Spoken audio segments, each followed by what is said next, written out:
Hello, good morning. चलिए देखिए, आज हम लोग देख रहे हैं वर्ण विचार, यानी कि सबसे हिंदी की जो सबसे शुरुआती विचार है, हम लोग यहीं से उठाते हैं वर्ण विचार।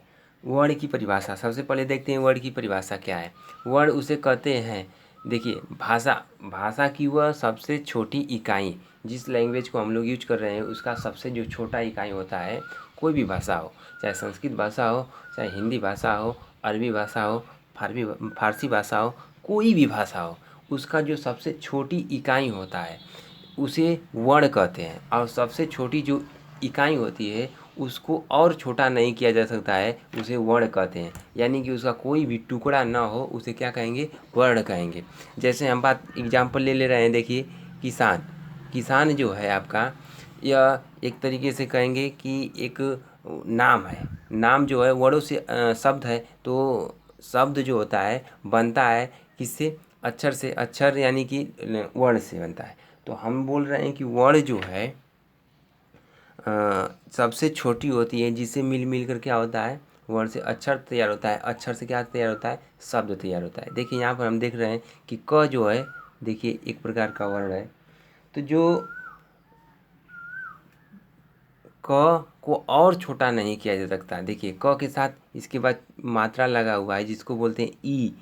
ई और छोटा नहीं किया जा सकता है। सबसे छोटी इकाई खुद ई है, क्योंकि हम लोग इसी से सीखते चले आए। तो हम लोग वर्ण से सीखते हैं। ककारा पढ़ते हैं, आम इमली पढ़ते हैं, आप पढ़ते हैं, तो ये सब क्या है? वर्ण ही होते हैं, जो कि इससे छोटे नहीं सिखाए जा सकते हैं। यहाँ पर देखिए, स का भी कुछ इस्तेमाल किया गया है। आ की, देखिए, आ की जो है मात्रा लगाया गया है, तो आ हो गया। न है, न के साथ साथ अ का भी अनुनासिक और वो का भी यूज किया जाता है। तो इस कह दिए कि यानी कि वर्ण से मिलकर क्या बनता है? शब्द बनता है। तो आपका जो आ गया कि इससे छोटा और वर्ण नहीं हो सकता, यानी कि सबसे छोटी जो इकाई होती है जिसका और टुकड़ा न किया जा सके, उसे क्या कहते हैं?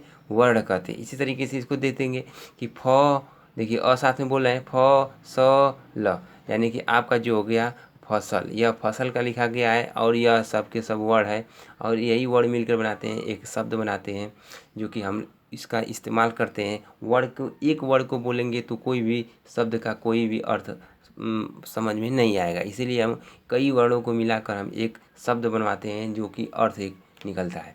तो कह सकते हैं कि फसल जो है, यानी कि फसल यहाँ पर नहीं दिखाई दे रहा, तो बता दीजिए फसल है। इसके बाद यह जो आ गया अगला कि उगाएगा। देखिए, उगाएगा, यानी कि आपका जो इसको एड़िए भी लगा सकते हैं, उगाएगा। तो यह हो गया आपका शब्द उगाएगा। उगाएगा, तो यह शब्द है। देखिए, शब्द यानी कि आपके वर्णों से मिलते हैं, और जो वर्ण बने हैं इसका और छोटा से छोटा रूप और छोटा से छोटा भाग नहीं किया जा सकता, उसे कहते हैं वर्ण। अगला है वर्णमाला। देखिए, वर्णों से मिलकर वर्णमाला बनता है। और वर्णमाला की अगर हम देखेंगे डिफिनेशन, तो वर्ण वर्ण का समूह, यानी कि कह देंगे कि यही जो होता है वर्णों का क्या होता है? वर्णों का समूह होता है, यानी कि ग्रुप होता है। यानी कि एक से ज़्यादा जब वर्ण आ जाते हैं, अपना समूह बनाते हैं, तो वर्णमाला का निर्माण होता है। या इसको सही तरीके से अगर प्रेजेंट करना चाहेंगे, अगर एक डिफिनेशन परिभाषा के रूप में, तो ऐसे बोल सकते हैं, किसी भाषा में वर्णों के व्यवस्थित समूह को वर्णमाला कहते हैं।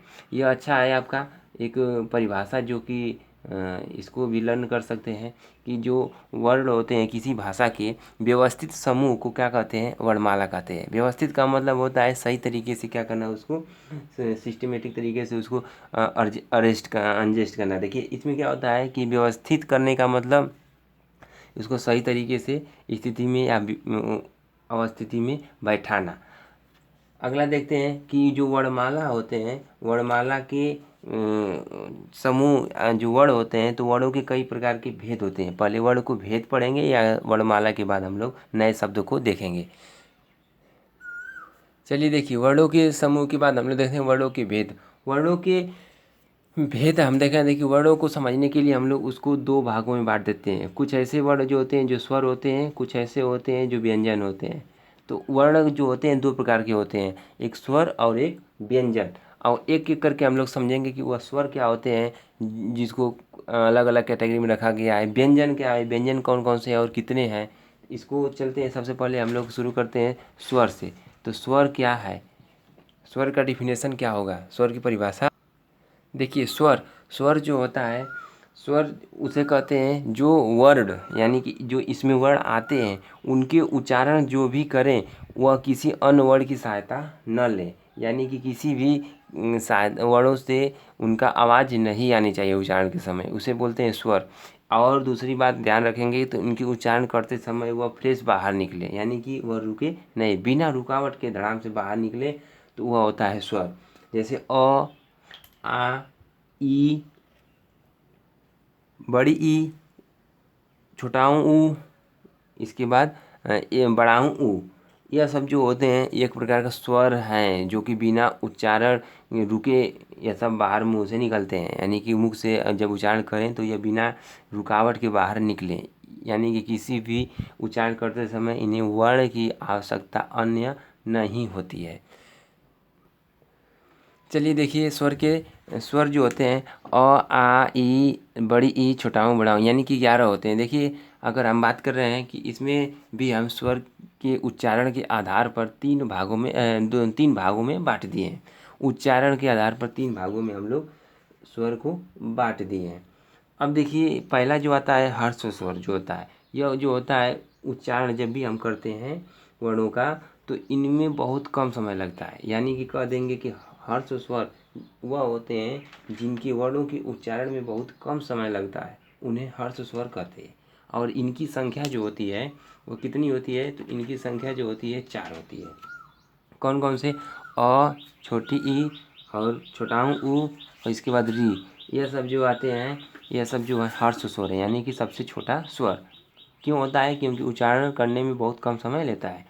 इसके बाद देखेंगे नेक्स्ट दीर्घ स्वर जो होते हैं, दीर्घ का मतलब होता है लंबा स्वर, यानी कि कुछ हर्ष से ज़्यादा होता है इनका स्वर उच्चारण करने में समय, तो ऐसे स्वर को हम लोग दीर्घ स्वर बोलते हैं, यानी कि हर्ष स्वर से कुछ समय ज़्यादा अधिक लगे उच्चारण करने में, ऐसे स्वर को हम लोग दीर्घ स्वर कहते हैं। जैसे आ, देखिए अ बोल दिए तो कम समय लगा, इसी चीज़ को हम बोल रहे हैं अगला शब्द जो आ, तो यानी कि अ 2 बार का उच्चारण ज़्यादा दुगना समय लग रहा है इसी का, तो उसे बोल देंगे आ। देखिए छोटी ई को बड़ी, छोटी ई बोल रहे थे ई, इसको बोलेंगे ई, इसके बाद ऊ, इसके बाद बोलेंगे ऊ, यानी कि उसका 2 गुना समय लग रहा है, यानी कि उससे ज़्यादा समय लग रहा है, तो वह होता है दीर्घ स्वर। और दीर्घ स्वर की संख्या जो होती है 7 होती है, यानी कि 7 होती है। इसके बाद सबसे लंबा समय जो चलता है उच्चारण करने में वो होता है प्लुप्त स्वर। प्लुप्त स्वर जो होता है वह दीर्घ स्वर से भी क्या होता है, उच्चारण करने में अधिक समय लेता है, उच्चारण करने में अधिक समय लेता है। यानी कि जैसे बोलेंगे यह केवल नाम लेने में पुकारने में यूज किया जाता है। जैसे बोलेंगे ओम, ओम जो हो गया आपका यह ज़्यादा देर तक चला, यानी कि प्लुप्त स्वर हो गया, यानी कि दीर्घ स्वर से भी ज़्यादा समय ले उसे प्लुप्त स्वर कहते हैं। और यह केवल नाम उम लेने में इसका अधिक यूज किया जाता है। हे, जैसे हे भगवान जो लोग कहते हैं तो हे जो कहते हैं वो भी आ जाता है प्लुप्त स्वर में। राम, ये भी किस में आ जाता है, प्लुप्त स्वर में। तो यह हम लोग पढ़ लिए कि स्वर के जो होते हैं 3 भेद होते हैं, हर्ष स्वर, दीर्घ स्वर और प्लुप्त स्वर। यानी कि हम लोग पढ़ लिए कि स्वर के 3 प्रकार होते हैं। अब आगे देखते हैं स्वर की मात्राएं। चलिए देखते हैं स्वरों की मात्राओं का। देखिए जब शब्दों की शुरुआत स्वर से होती है, जब शब्दों की शुरुआत स्वर से होती है तो उन्हें मूल रूप में लिखा जाता है। व्यंजन के साथ इनका प्रयोग मूल रूप में न करके मात्रा के रूप में किया जाता है। प्रत्येक स्वर के लिए अलग अलग मात्राएं निश्चित होती है। इन्हीं मात्राओं के रूप में स्वर व्यंजन से जुड़ते हैं। देखिए हम लोग मात्रा देख चुके हैं, अ के लिए कोई नहीं होता है मात्रा। आ के लिए देखिए एक पाई खींच दिए हैं, और बड़ी के लिए इधर से टोपी उड़ा देते हैं, छोटी के लिए पीछे से, बड़ाऊ के लिए इधर से का मात्रा घुमा देते हैं, तो यह सब मात्राएं हो गई। देखिए मात्राएं जो होती हैं यह जुड़ने में व्यंजन के साथ प्रयोग की जाती है। जैसे अगर हम लोग देख लेंगे तो क को ले लेते हैं, क एक प्रकार का है व्यंजन, तो देखिए क को हम ले लेते हैं, क के साथ अगर अ जोड़ रहे हैं, क के साथ अ जोड़ रहे हैं तो बनता है क। इसके बाद क के साथ अगर मात्रा जोड़ते हैं आ का, तो यह बनता है देखिए बराबर का। और का पाई था, देखिए यहाँ पर एक पाई था, यहाँ पर भी एक पाई लग गया, यानी कि आपका जो मात्रा जुड़ा। इसी तरीके से यहाँ पर देखेंगे क है, इसके बाद क के बाद छोटी ई अगर इसको जोड़ते हैं तो यह हो जाता है की का मतलब इधर से देखिए, इधर से हम लोग मात्रा दिए हैं ये वाला, तो आपका ऐसे मात्रा के साथ व्यंजन जुड़ गया। इसके बाद क को बड़ी ई से के साथ आपको जोड़ने का प्रयास कर रहे हैं तो हो जाएगा क से बड़ी की मात्रा इधर से लग जाएगी। इसी तरीके से क के साथ छोटाओं की मात्रा जोड़ेंगे, छोटाओं की मात्रा जोड़ेंगे तो यह हो जाता है कु।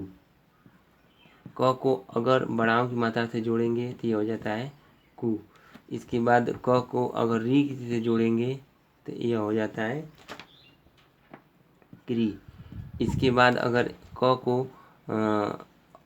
ए के साथ अगर जोड़ते हैं तो ये होता है के। क को अगर आय की मात्रा से जोड़ते हैं तो ये होता है कै। क को अगर ओ की मात्रा से जोड़ते हैं तो यह हो जाता है को। इसके बाद क को अगर औ की मात्रा से जोड़ते हैं तो यह हो जाता है कौ।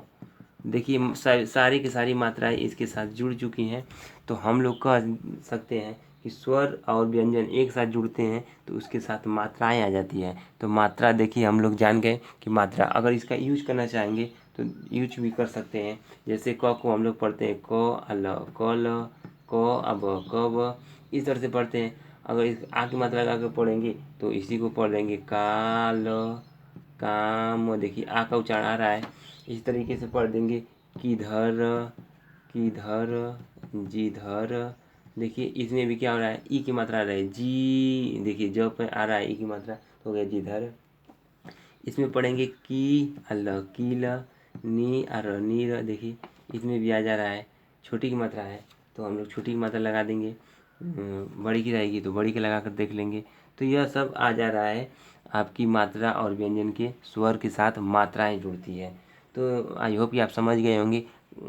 नेक्स्ट वीडियो में देखेंगे व्यंजन। व्यंजन कैसे बनते हैं और व्यंजन के आधार क्या होते हैं, व्यंजन के प्रकार क्या होता है, कौन कौन से व्यंजन के टाइप्स हैं, सब कुछ इसमें देखेंगे। तब इसके बाद स्वर हम लोग देख चुके हैं। आई होप कि आप समझ गए होंगे। मिलेंगे नेक्स्ट वीडियो में।